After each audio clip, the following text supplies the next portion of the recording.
Forget fiction, forget nightmares. What you're about to hear is far more terrifying, because it's real. We're diving into the abyss of a human soul, a journey into darkness that will challenge your understanding of evil itself. This is the story of Pedro Alonso López, a name whispered in fear, a man whose crimes defy comprehension. They called him the Monster of the Andes, a chilling moniker that only hints at the horrors he unleashed. López wasn't just a killer, he was a predator who stalked the innocent across South America, leaving a trail of unimaginable suffering in his wake. We'll be traversing the landscapes he haunted, from bustling markets to remote villages, each location bearing the silent scars of his brutality. Prepare to confront the staggering number of lives he extinguished, the young lives he brutally stole. This isn't just a story of murder. It's a story of systemic failure, of a society that unknowingly harbored a monster, and the question that will linger long after the story ends. How could such evil exist and remain hidden for so long? Part 2 Tree, The Journey of Evil, Pedro Alonso López. The story of Pedro Alonso López is not for the faint of heart. It's a descent into a darkness so profound, so utterly devoid of humanity, that it threatens to overwhelm the very senses. We're not dealing with a crime of passion, a robbery gone wrong, or a moment of madness. We're confronting something far more sinister, a calculated, systematic hunt, fueled by a depravity that defies explanation. To understand the Monster of the Andes, we must retrace his steps, walk the paths he walked, and confront the chilling reality of his reign of terror that spanned decades and claimed hundreds of innocent lives. Early life, seeds of a monster, a glimpse into the abyss. The origins of such profound evil are often shrouded in mystery and speculation. López's early life, pieced together from fragmented accounts and his own unreliable confessions, offers a disturbing, albeit incomplete, picture. Born in 1948 in Santa Isabel, Colombia, his childhood was steeped in poverty and neglect. He claimed to have suffered abuse at the hands of his own mother, a woman who reportedly worked as a prostitute. These early traumas may be the usual start for someone of his nature, but to say that they are the cause would be far too easy and convenient. By the age of 8, López was already immersed in a life of petty crime, surviving on the streets through theft and deception. It was during this period, by his own account, that he experienced sexual abuse at the hands of an older woman. While the veracity of this claim is uncertain, it's a detail that frequently surfaces in his narrative, a potential turning point that may have twisted his perception of intimacy and power. However, what is important to note is that López was a compulsive liar and a master manipulator, making it difficult to separate truth from fabricated horrors. The first kill, a descent into irreversible darkness, the unfolding horror. López's first confirmed foray into murder occurred when he was around 18 years old, though he often hinted at earlier transgressions. The victim was an indigenous man in Peru, a detail that foreshadows a recurring theme in López's future crimes: the targeting of vulnerable indigenous communities. The murder, by his account, was almost accidental, a robbery that escalated into violence. But the act itself seemed to unlock something within him, a latent bloodlust that had been simmering beneath the surface. He was caught and imprisoned for the crime, but this initial incarceration did little to deter him.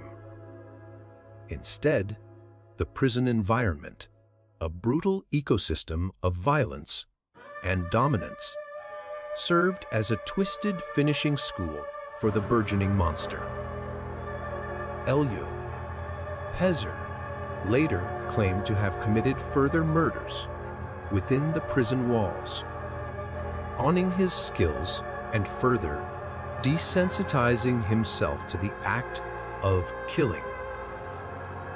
It was the perfect place for him to learn from hardened criminals and to network with the dark underbelly of society, released and unleashed. A continent becomes a hunting ground. The reign of terror begins. Upon his release in the early 1970s, López embarked on a terrifying odyssey of violence that would stretch across Colombia, Peru, and Ecuador. He became a phantom, drifting through the porous borders, preying on the marginalized, the forgotten, those least likely to be missed. His modus operandi was chillingly simple yet effective. He would lure young girls, often indigenous, with promises of food, money, or shelter. Once isolated, he would overpower them, sexually assault them, and then strangle them, often burying their bodies in shallow graves. The sheer scale of his crimes during this period is staggering. López himself confessed to over 300 murders, a number so large that it strains credulity. While the exact figure may never be known, investigators have confirmed his involvement in at least 110 murders in Ecuador alone, with strong evidence linking him to dozens more in Peru and Colombia. He later stated that he preferred Ecuador due to the lax nature of the police there, suggesting a cunning and a planned element to his crimes that most serial killers don't possess. The modus operandi, a pattern of brutality of the rituals of a monster. López's methods were brutal and consistent, revealing a disturbing ritualistic element to his killings.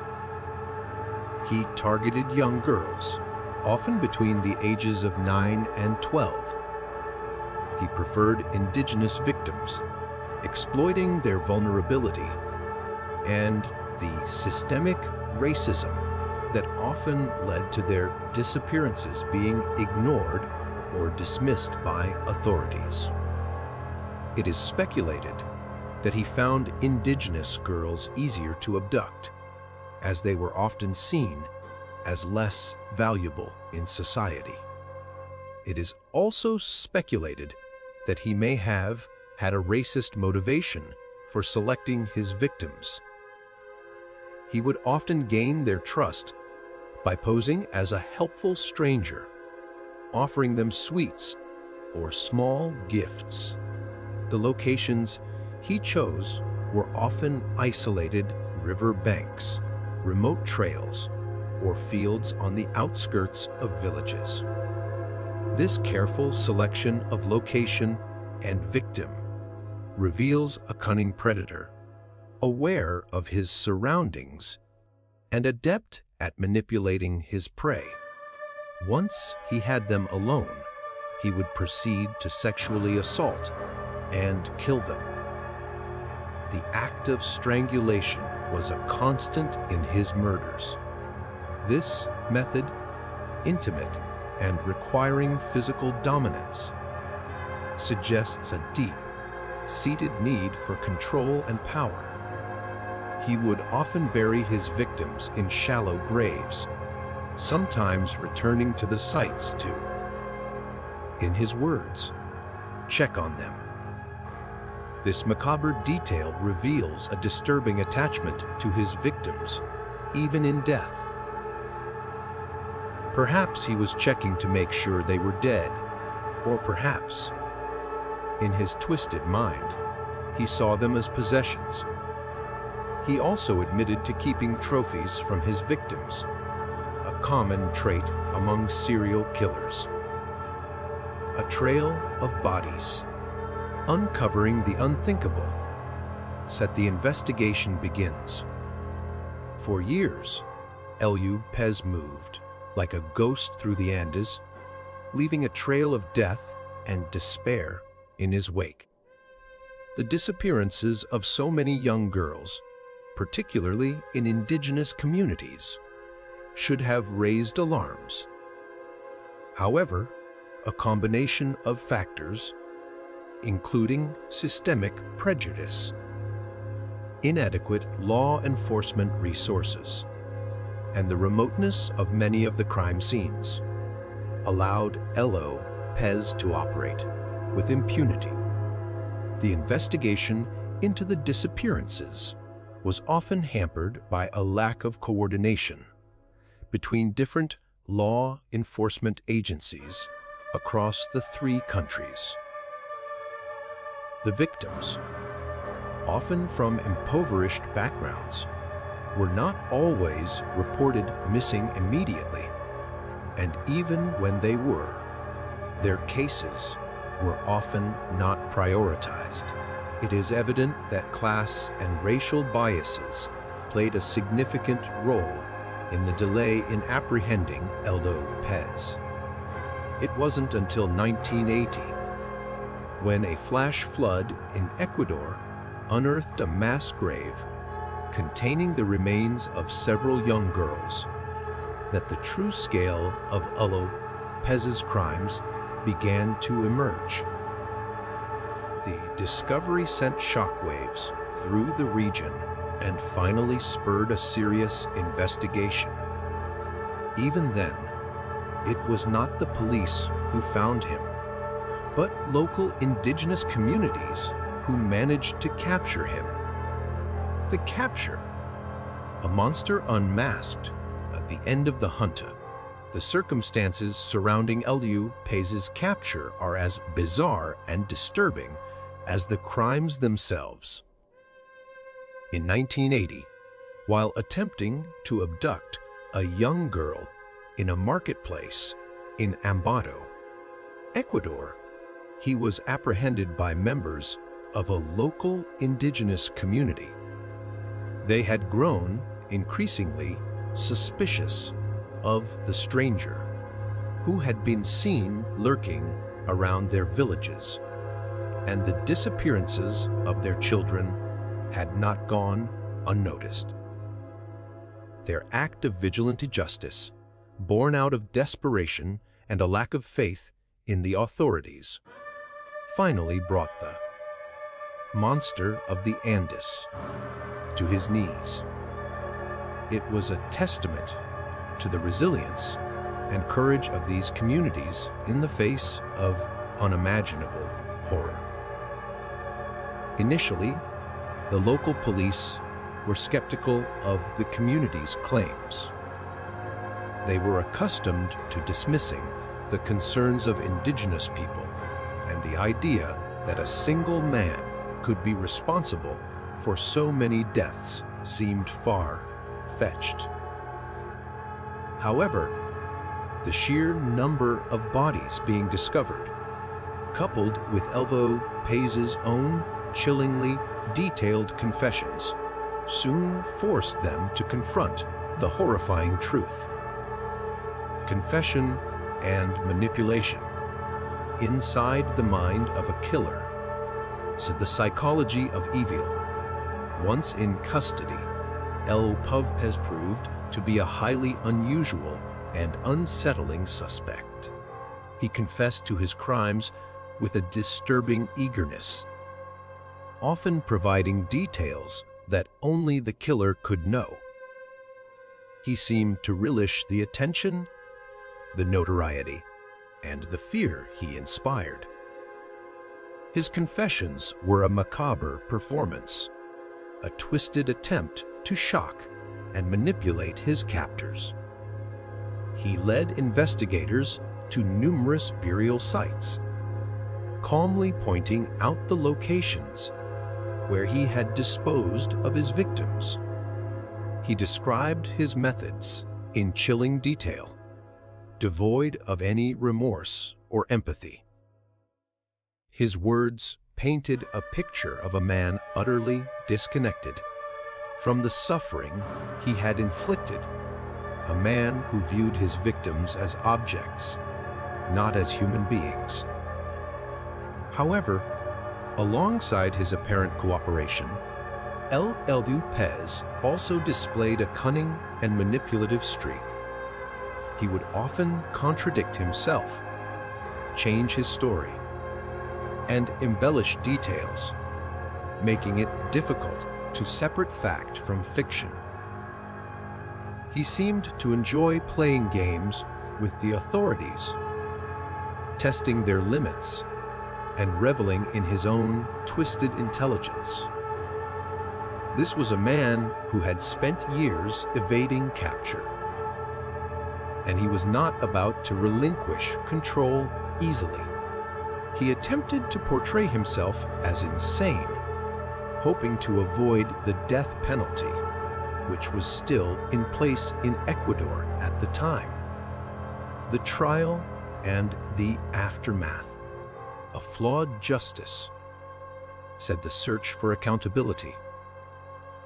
The legal proceedings against López were fraught with complexities and controversies.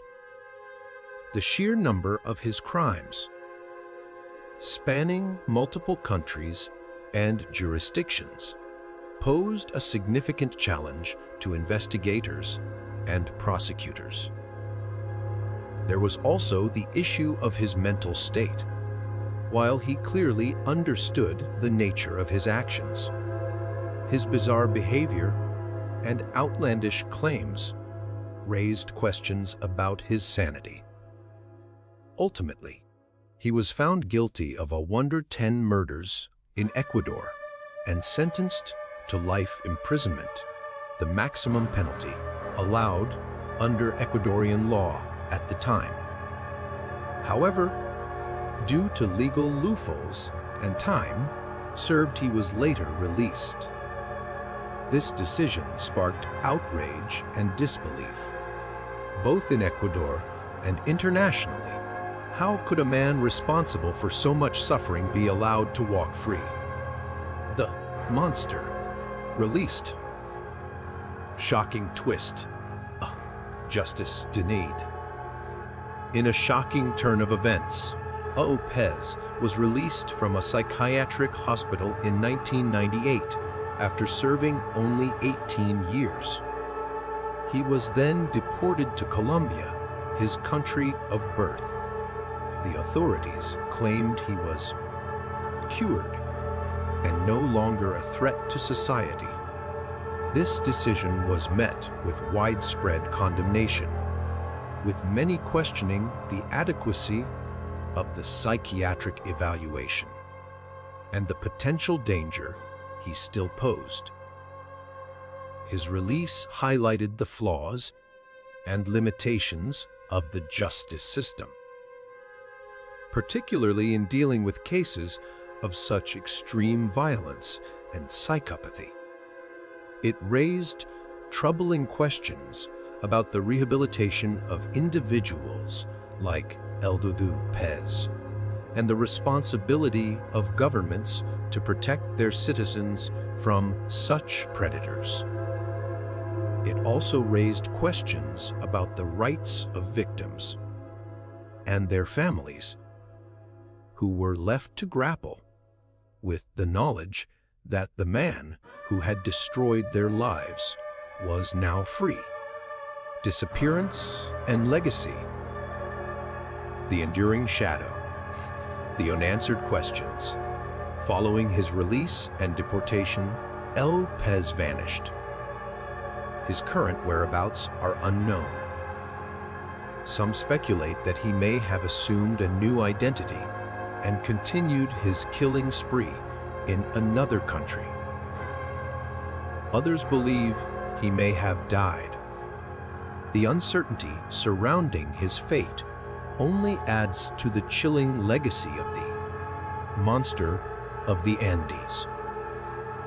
The case of Pedro Alonso López remains a haunting reminder of the depths of human depravity and the limitations of our ability to understand and contain such evil.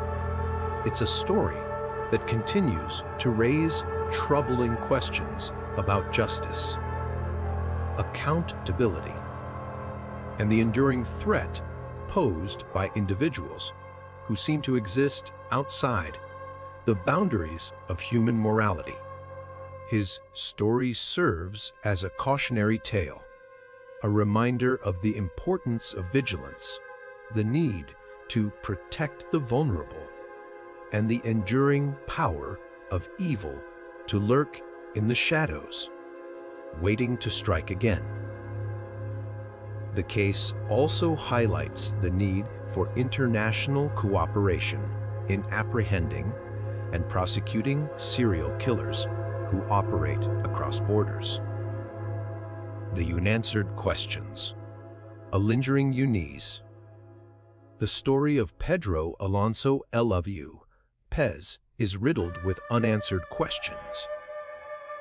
What truly drove him to commit such heinous acts? Was he a product of his environment, a victim of abuse who became an abuser himself? Or was he simply born evil, a monster devoid of any capacity for empathy or remorse? Was he truly insane? Or was he a master manipulator who used his supposed insanity to his advantage?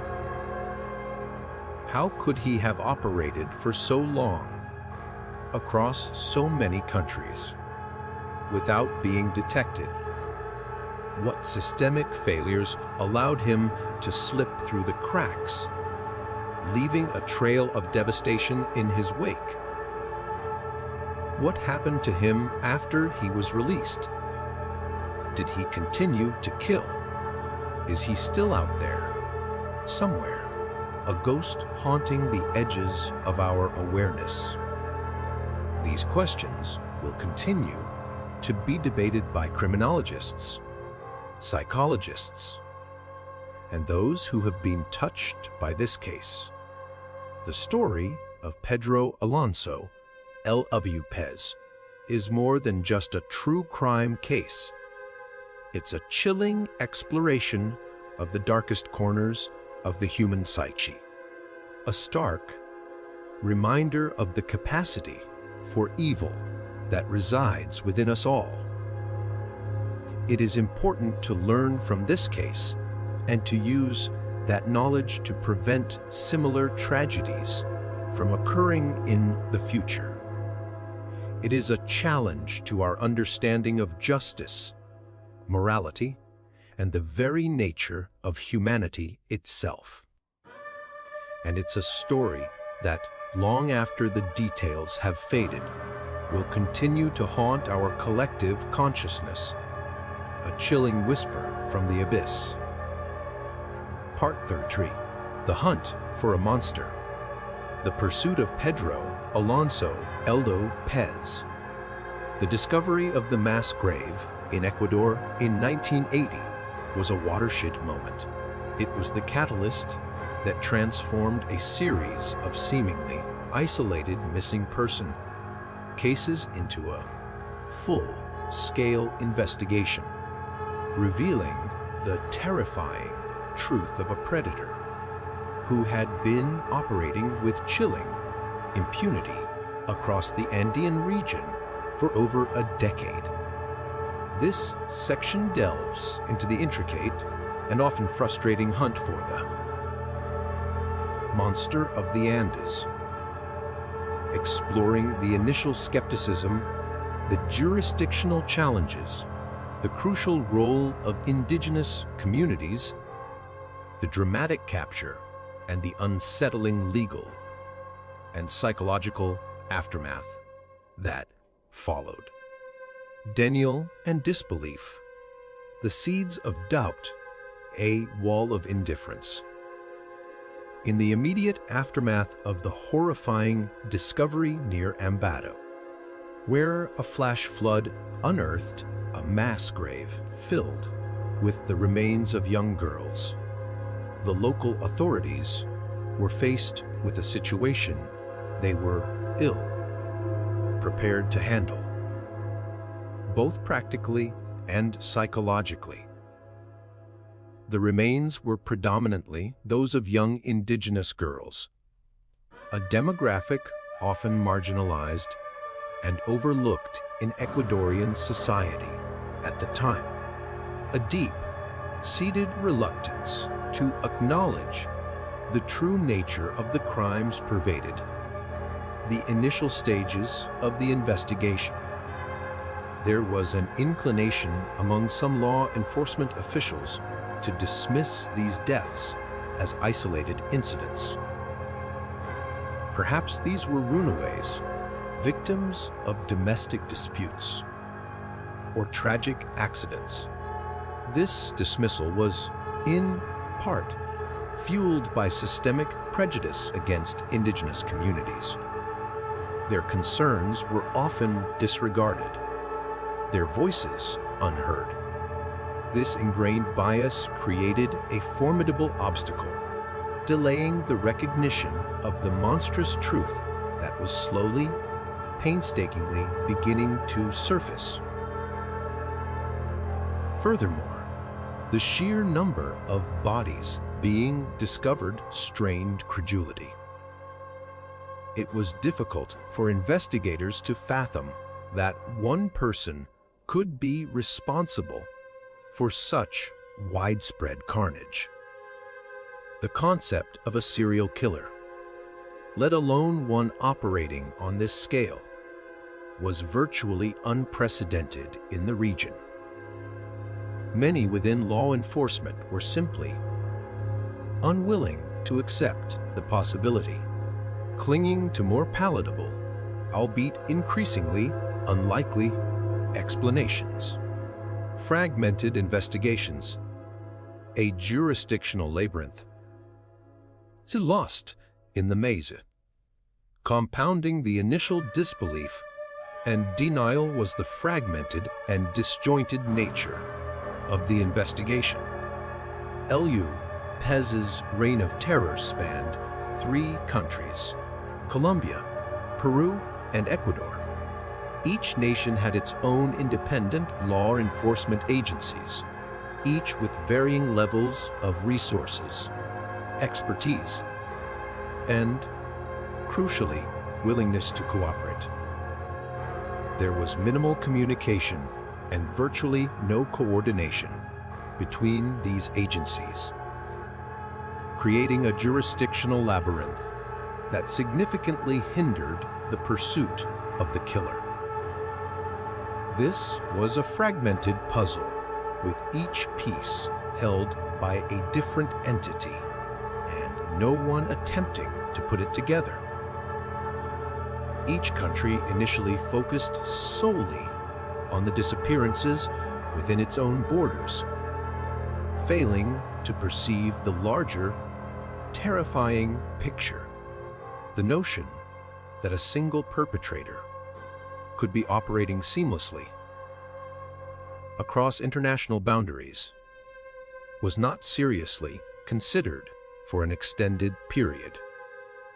This lack of a unified, transnational approach allowed López to move with alarming freedom between countries, exploiting the gaps in communication and the absence of a coordinated response.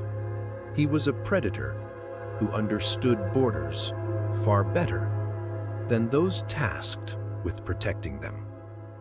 Moreover, the investigations within each country were often hampered by severely limited resources, particularly in the remote Andean regions where many of the crimes occurred. Forensic technology was in its infancy, and a lack of trained personnel further complicated the investigative process. These were not modern, well-equipped police forces. They were often underfunded, understaffed, and overwhelmed. The investigations were largely reactive rather than proactive, focusing on individual cases rather than attempting to identify patterns, connections, or a modus operandi. They were chasing shadows, unaware of the true nature of the beast they were hunting. The indigenous communities, a cry for justice ignored, at the unheard voices. While law enforcement agencies struggled to come to grips with the burgeoning reality of the situation, the indigenous communities, scattered across the Andes, were already living with the terrifying truth. They were the ones who had borne the brunt of the losses. They had lost their daughters, their sisters, their nieces. They were the ones who had noticed the suspicious stranger lurking around their villages, observing their children. They knew, with a certainty born of grief, fear, and an intimate knowledge of their surroundings, that something monstrous was in their midst. These communities, often marginalized and ignored by the authorities, began to take matters into their own hands. They pooled their meager resources, shared information, organized search parties, and developed their own informal intelligence networks to track the disappearances and sightings of suspicious individuals. They were driven by a desperate, burning need for justice, a need that was demonstrably not being met by the official investigation. These were not passive victims. They were active participants in the hunt, driven by a primal need to protect their own. Their efforts, however, were frequently met with indifference, skepticism, or even outright hostility from law enforcement. Their claims were often dismissed as baseless rumors, exaggerations, or the product of superstitious beliefs. Their intimate knowledge of the local terrain, their understanding of the subtle patterns of the disappearances, and their identification of potential suspects were largely ignored. It was a tragic and infuriating example of how systemic prejudice can impede justice, silence the voices of those most affected by violence, and ultimately allow a predator to continue his reign of terror. The turning point, a flood and a capture. The tide begins to turn. The pivotal moment in the hunt for López came, ironically, not through the diligent efforts of law enforcement, but through a confluence of natural disaster and the courageous actions of an indigenous community. In 1980, A powerful flash flood near Ambato, Ecuador, surged through the region, unearthing a mass grave containing the skeletal remains of several young girls. This gruesome, undeniable discovery finally shattered the wall of disbelief and forced the authorities to confront the horrifying reality of a serial killer operating within their jurisdiction. The earth itself seemed to cry out for justice, revealing the dark secrets that had been hidden beneath its surface. Shortly thereafter, members of a local indigenous community in Ambato apprehended López while he was in the midst of attempting to abduct another young girl in a bustling marketplace. They had grown increasingly suspicious of this unfamiliar man who had been seen lurking around their villages, and their collective vigilance, fueled by the disappearances of their children, finally paid off. This act of vigilante justice, born out of desperation, a profound lack of faith in the authorities, and a deep-seated need to protect their community, was instrumental in bringing the monster of the Andes to his knees. It was a powerful testament to the resilience and determination of these communities in the face of unimaginable horror. López in custody. The unraveling begins at the monster unmasked. The capture of Pedro Alonso López sent shockwaves through Ecuador and reverberated across the entire Andean region. The man who had haunted their communities, a phantom who had preyed on their children for over a decade, was finally in custody. However, the initial reaction from the local police was, perhaps understandably, one of profound skepticism. They were reluctant to believe that this seemingly ordinary, even unassuming man could be responsible for such extraordinary, monstrous evil. He didn't fit the stereotypical image of a killer. He was just a man, unremarkable in appearance. However, their skepticism rapidly evaporated as López, once in custody, began to confess to his crimes with a disturbing eagerness and an unsettling level of detail. He spoke freely, often providing information that only the killer could possibly know. Chilling details about the abductions, the assaults, and the murders. He led investigators to numerous burial sites scattered across the Ecuadorian countryside, calmly pointing out the locations where he had disposed of his victims, often years earlier. He seemed to possess a photographic memory for his crimes, recalling details that had long since faded from the memories of even the most diligent investigators. His confessions were a macabre, horrifying tapestry of unimaginable brutality, revealing the true scale and the chilling depth of his depravity. He described his methods, his motives, or lack thereof, and his victims with a complete and utter detachment that left even the most seasoned and hardened investigators deeply disturbed. He appeared to derive a perverse pleasure from recounting his crimes, as if he were reliving them, savoring the memories of the terror he had inflicted.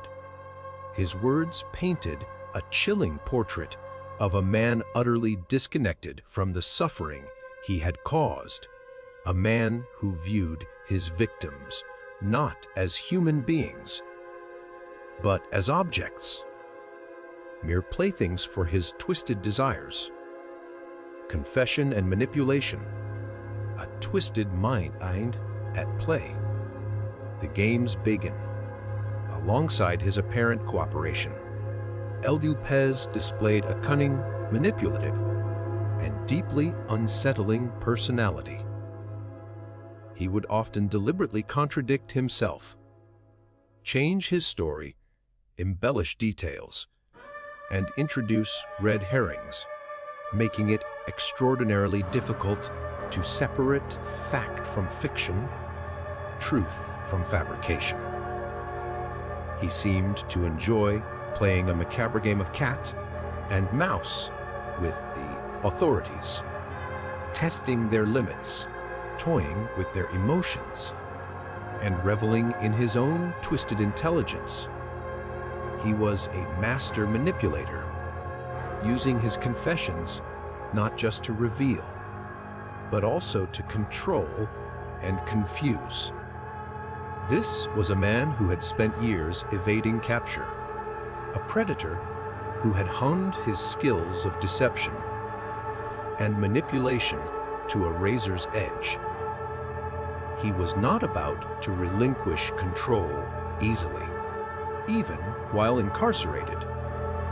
He attempted to portray himself as insane, a victim of uncontrollable urges, likely hoping to avoid the death penalty, which was still in place in Ecuador at the time. He spoke of voices, of dark impulses, of a force within him that he couldn't resist. Whether this was a genuine manifestation of mental illness or a calculated performance remained a subject of intense debate. He led investigators on wild goose chases, provided false leads, and seemed to take a perverse pleasure in their frustration. He was a performer, and the interrogation room was his stage. He was not just confessing, he was crafting a narrative, shaping his own legend, ensuring that he would be remembered, feared, and studied long after he was gone. He was, in his own twisted way, striving for a kind of immortality, the trial and the public eye, a spectacle of horror, justice on display. The legal proceedings against López were fraught with complexities, controversies, and a growing sense of public outrage. The sheer number of his crimes, spanning multiple countries and jurisdictions, posed a significant logistical and legal challenge to investigators and prosecutors. How could they possibly try him for every murder? How could they ensure that justice was served for each victim, each family shattered by his actions? There was also the intensely debated issue of his mental state. While he clearly understood the nature of his actions, as evidenced by his detailed confessions and his ability to evade capture for so long, his bizarre behavior, his outlandish claims, and his apparent lack of remorse raised serious questions about his sanity. Was he truly a monster? Or was he a deeply disturbed individual in need of psychiatric help? The trial became a media sensation, attracting international attention. The courtroom was packed with journalists, observers, and the families of victims, all eager to catch a glimpse of the man who had become a symbol of pure evil. The proceedings were a spectacle, a public airing of unimaginable horrors. The details of his crimes, recounted in court, were almost too much to bear. The trial was not just about justice. It was also about catharsis, about a society trying to come to terms with the darkness that had been lurking in its midst. A flawed verdict and a controversial release. Justice undone. And the system fails. Ultimately, despite the overwhelming evidence and his own confessions, Pedro Alonso López was found guilty of 110 murders in Ecuador and sentenced to life imprisonment. However, due to the laws at that time, he could not be given consecutive sentences for each murder. This meant that life imprisonment effectively translated to a much shorter sentence in practice. He could not be tried for the murders in other countries due to the lack of extradition agreements and sufficient evidence to meet those countries' legal standards. This was perceived by many as a gross miscarriage of justice, a failure of the legal system to adequately address the magnitude of his crimes. The families of the victims felt betrayed, their pain compounded by the perceived leniency of the sentence. Then, in a shocking and deeply controversial turn of events, López was released from a psychiatric hospital in 1998 after serving only 18 years. He was subsequently deported to Colombia, his country of birth. The Ecuadorian authorities claimed he was cured, that he was no longer a threat to society, and that he had served his maximum possible sentence under Ecuadorian law. This decision was met with widespread condemnation, outrage, and disbelief, both within Ecuador and internationally. How could a man responsible for so much suffering, a man who had shown no remorse, be deemed rehabilitated and released back into society? His release highlighted the glaring flaws and limitations of the justice system, particularly in dealing with cases of such extreme violence and psychopathy. It raised troubling and, as yet, unanswered questions about the ability of psychiatric institutions to accurately assess and effectively rehabilitate individuals like López. It also brought to the fore the fundamental question of the balance between the rights of the accused and the rights of victims and their families. Those who had lost loved ones to López were left to grapple with the agonizing knowledge that the man who had destroyed their lives was now free, walking among them, potentially a threat to others. Disappearance and legacy. The enduring shadow.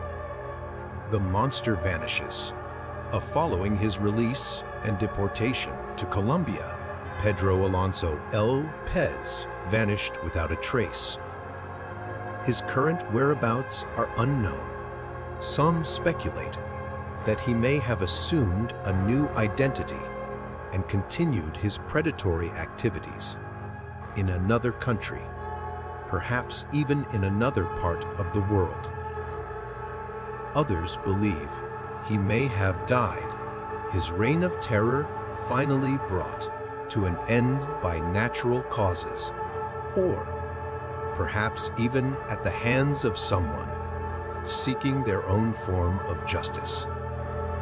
The uncertainty surrounding his ultimate fate only adds to the chilling unsettling legacy of the monster of the Andes.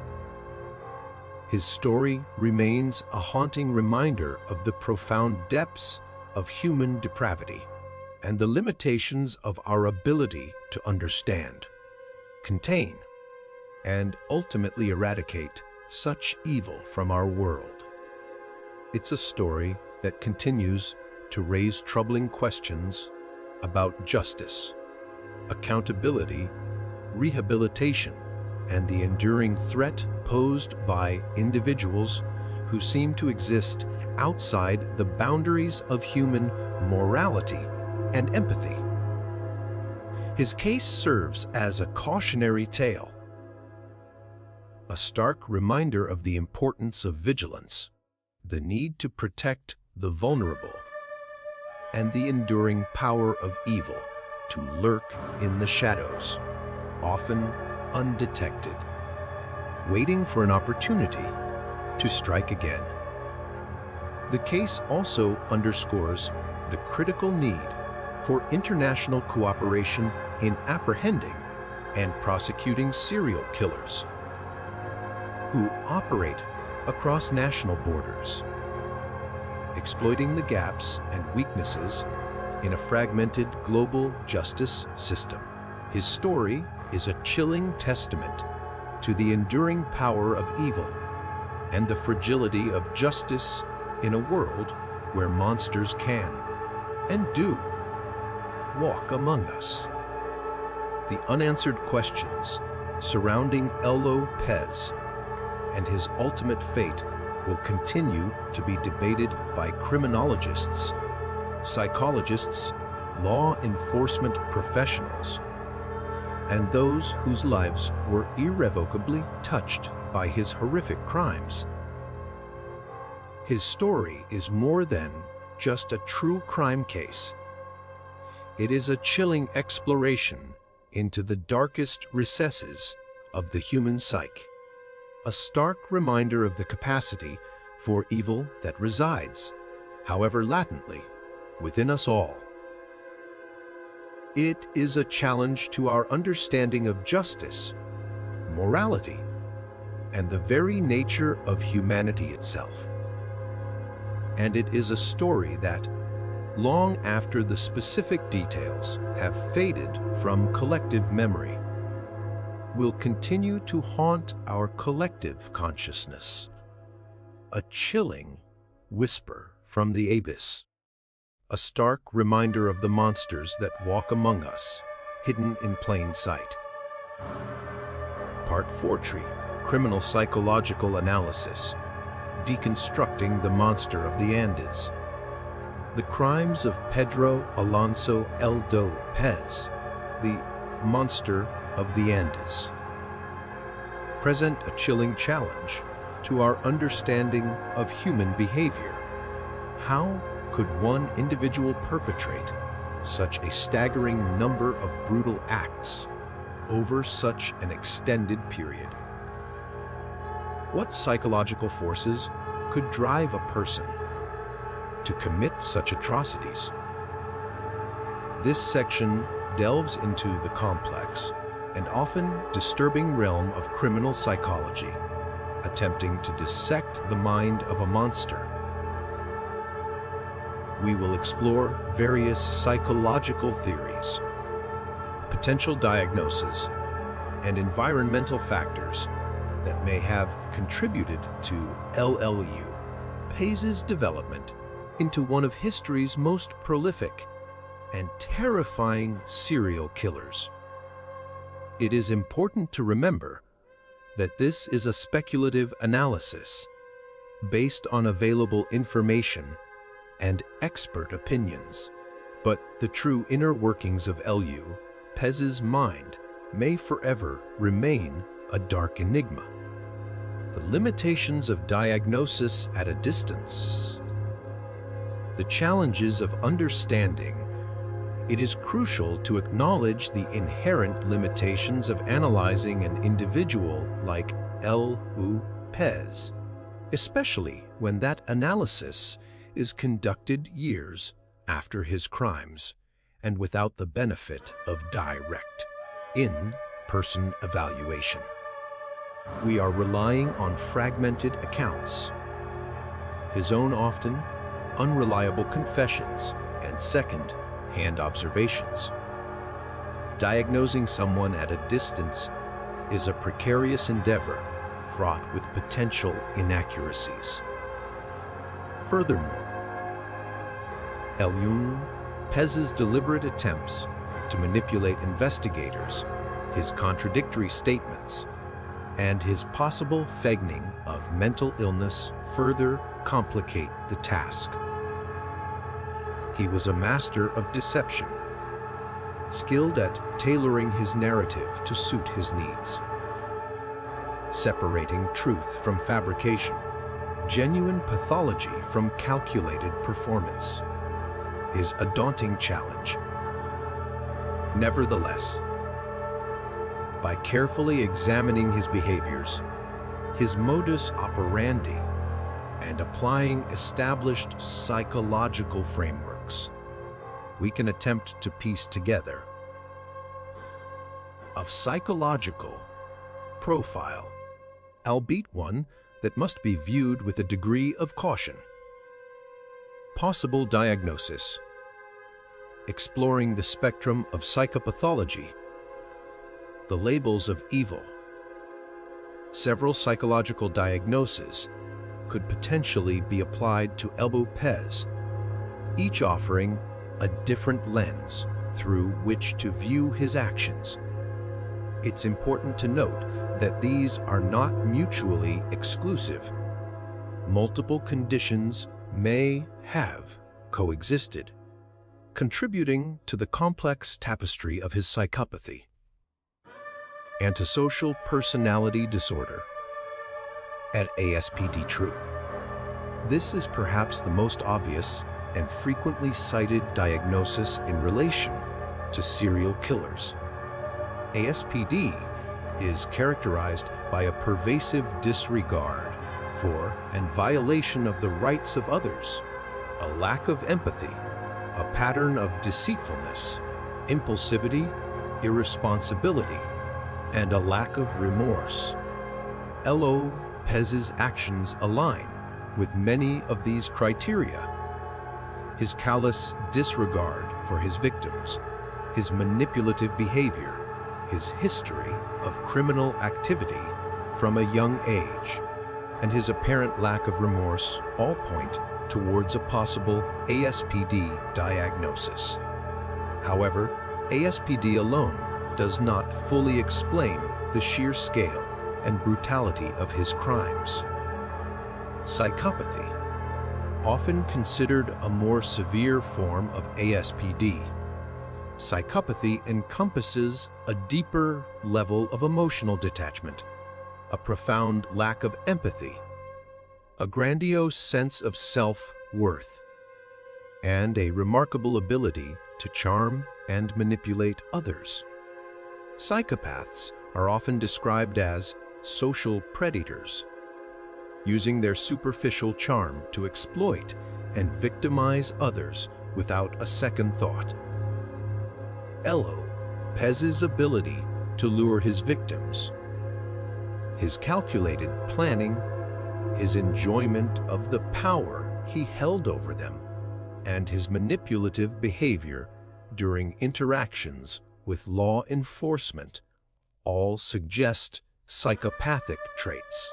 He was able to present a facade of normalcy, even charm, while harboring a deeply disturbed and predatory inner world. Sexual sadism disorder.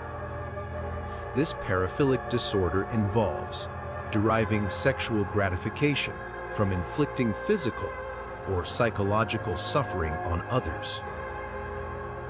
Given the sexual nature of many of López's crimes, this diagnosis warrants consideration.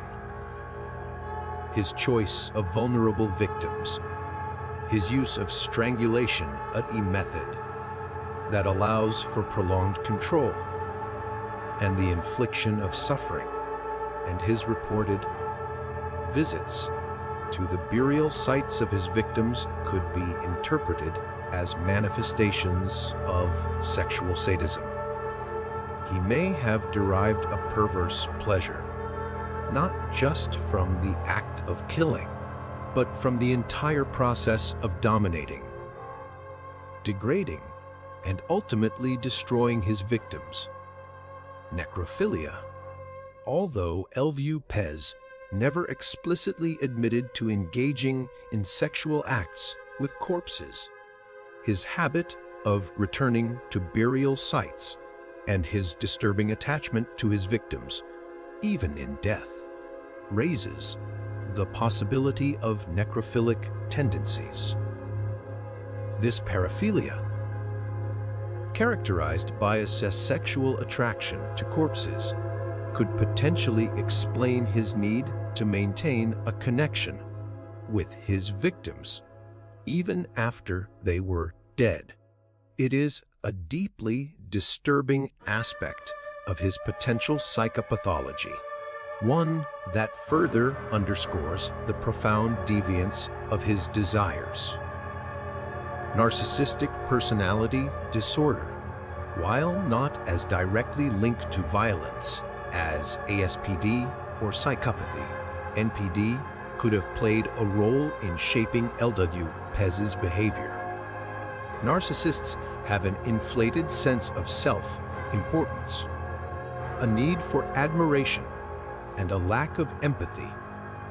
López's enjoyment of the notoriety he gained, his belief in his own superiority, and his attempts to control the narrative surrounding his crimes could be interpreted as narcissistic traits. He may have seen himself as a powerful figure, a master manipulator, deserving of attention and even admiration for his achievements. The role of early trauma, exploring the roots of evil, the seeds of darkness.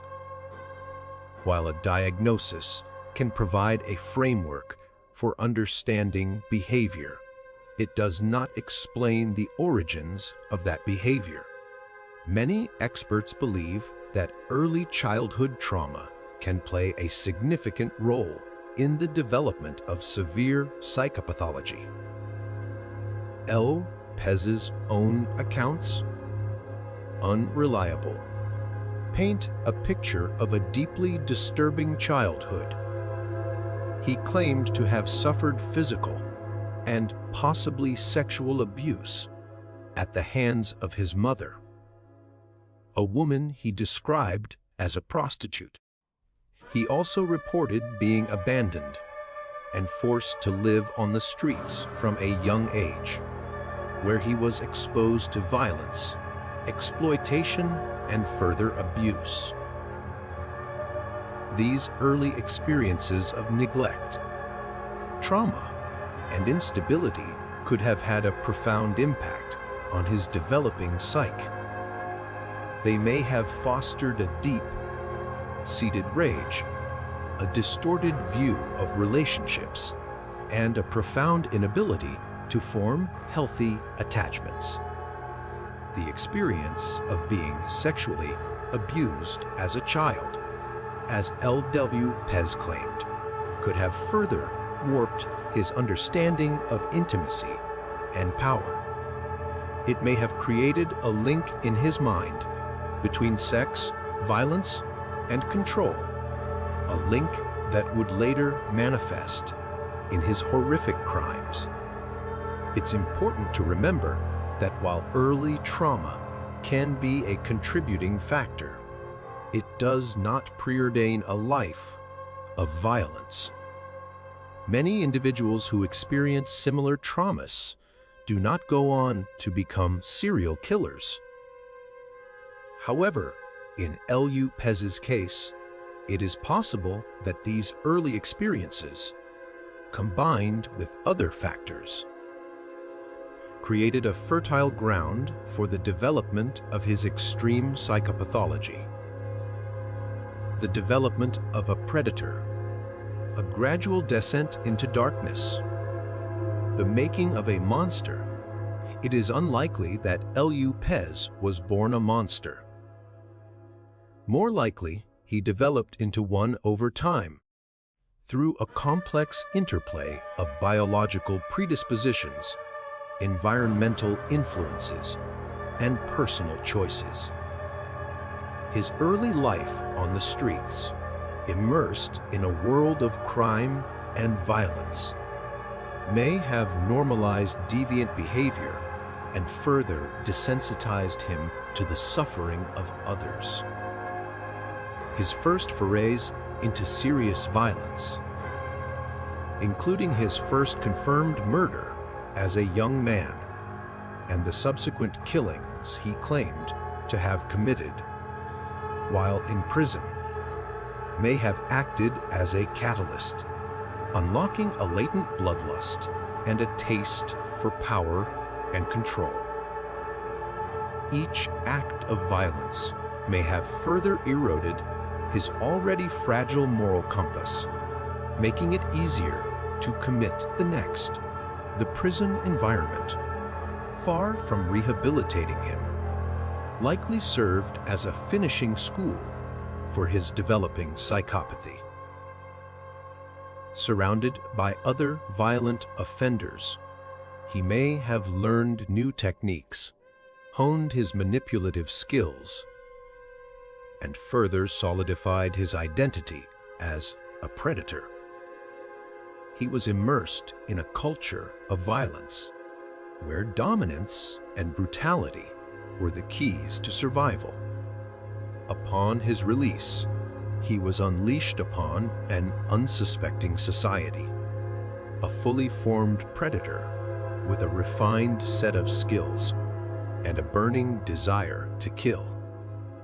He had become adept at identifying and exploiting vulnerable individuals, at gaining their trust and then betraying it in the most horrific way possible. He had become the monster of the Andes, a creature of nightmare perfectly adapted to his chosen hunting grounds. The psychology of modus operandi, deconstructing the ritual, the signature of evil, the specific details of a serial killer's modus operandi, their preferred method of operating, can offer valuable insights into their psychology. López's MO was characterized by several key features. Victim selection. He primarily targeted young, often indigenous girls, a demographic that was particularly vulnerable due to poverty, social marginalization, and a lack of police protection. This choice suggests a need for power and control, a desire to dominate those he perceived as weaker and less likely to be missed. It may also reflect a deep-seated prejudice or a belief that these lives were less valuable. Luring and manipulation. He often used charm, deception, and small gifts to gain the trust of his victims. This indicates an ability to manipulate and exploit the innocence of children. A chilling example of his predatory nature. He understood how to present himself as harmless, even helpful, in order to get close to his prey. Strangulation. His preferred method of killing was strangulation, a hands-on, intimate form of violence that requires significant physical control and allows for the prolonged infliction of suffering. This suggests a deep-seated need for dominance and a sadistic enjoyment of the power he held over his victims. It was a way of prolonging the act, of savoring their terror and his own power. Burial and revisiting. He often buried his victims in shallow graves, and, by his own admission, sometimes returned to these sites. This behavior could be interpreted as a manifestation of necrophilic tendencies, a need to maintain a connection with his victims even in death. It could also be seen as a way of ensuring they were truly dead or of revisiting his trophies. Geographic mobility. He operated across 3 countries, demonstrating an ability to adapt to different environments and evade detection for an extended period. This suggests a degree of intelligence, planning, and a deep understanding of the limitations of law enforcement in the region. He was a nomad, a predator who moved seamlessly across borders, always one step ahead of the authorities. The absence of remorse, a defining characteristic. The emptiness within. Perhaps the most chilling aspect of López's psychology was his apparent, complete lack of remorse or empathy. He confessed to his crimes with a disturbing detachment, seemingly unmoved by the suffering he had inflicted. He spoke of his victims as objects, not as human beings with lives, families, and dreams. This absence of remorse is a hallmark of psychopathy. It suggests a fundamental inability to connect with the emotions of others, to understand or share their pain. It is a terrifying void where empathy should be, a void that allows an individual to commit unspeakable acts without a second thought. It is this lack of remorse that truly defines him as a monster, a creature operating outside the boundaries of human morality. The unanswered questions, the enduring enigma, and the mystery remains. Despite the extensive analysis and speculation, the true motivations and inner workings of Pedro Alonso López's mind may forever remain an enigma. Was he driven by a sexual compulsion, a need for power and control, a deep-seated hatred, or some complex combination of factors that we may never fully comprehend? Was he truly insane, as he sometimes claimed, or was he a master manipulator who used the guise of mental illness to his advantage? Did he genuinely believe the things he said, or was he simply playing a game, enjoying the attention and the fear he inspired? The case of Pedro Alonso López serves as a stark reminder of the limitations of our understanding of the human psyche, particularly when confronted with such extreme forms of psychopathology. It is a chilling testament to the capacity for evil that can reside within a seemingly ordinary individual, hidden beneath a veneer of normalcy.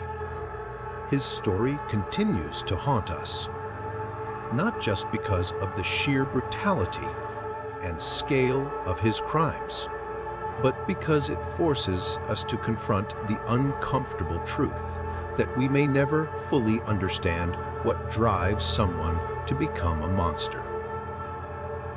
The monster of the Andes remains an enigma, a dark figure whose true nature may forever elude our grasp, a chilling reminder of the enduring mysteries of the human mind and the darkness that can lie within. Part 5. Conclusion. The Shadow of the Andes. The story of Pedro Alonso López, the Monster of the Andes. is a chilling journey into the abyss of human depravity. It's a story that leaves us with more questions than answers, a haunting reminder of the darkness that can reside within the human heart. While we've delved into the possible psychological factors that may have contributed to his horrific crimes, the true motivations of such a monster may forever remain shrouded in a terrifying enigma. His actions serve as a stark warning about the limitations of our understanding of evil and the ever-present need for vigilance. This case underscores the importance of recognizing the signs of psychopathy, the need for better resources for mental health services, especially in marginalized communities, and the crucial importance of cross-border cooperation in law enforcement to apprehend predators who operate without regard for national boundaries. The story also highlights the courage and resilience of the indigenous communities who, despite systemic neglect, played a pivotal role in bringing López to justice. Their story is a testament to the power of community and the importance of listening to the voices of the vulnerable. But beyond the investigation, the psychological analysis, and the societal implications, lies the stark reality of the lives lost, the families shattered, and the enduring trauma inflicted upon entire communities. It is their memory that we must honor, their pain that we must acknowledge, and their stories that we must continue to tell. Thank you for joining me on this difficult but important journey. If you found this video insightful and thought-provoking, please like this video and subscribe to my channel for more explorations into the world of true crime, criminal psychology, and the complexities of the human condition. Your support allows me to continue to research and share these vital stories. Don't forget to hit the notification bell so you won't miss future uploads. And please share your thoughts and reflections in the comments below. What lingering questions do you have about this case? How can we, as a society, better protect the vulnerable and prevent such tragedies from occurring in the future? Let's continue the conversation. Until next time, stay safe, stay informed, and remember the lessons learned from the shadows of the Andes.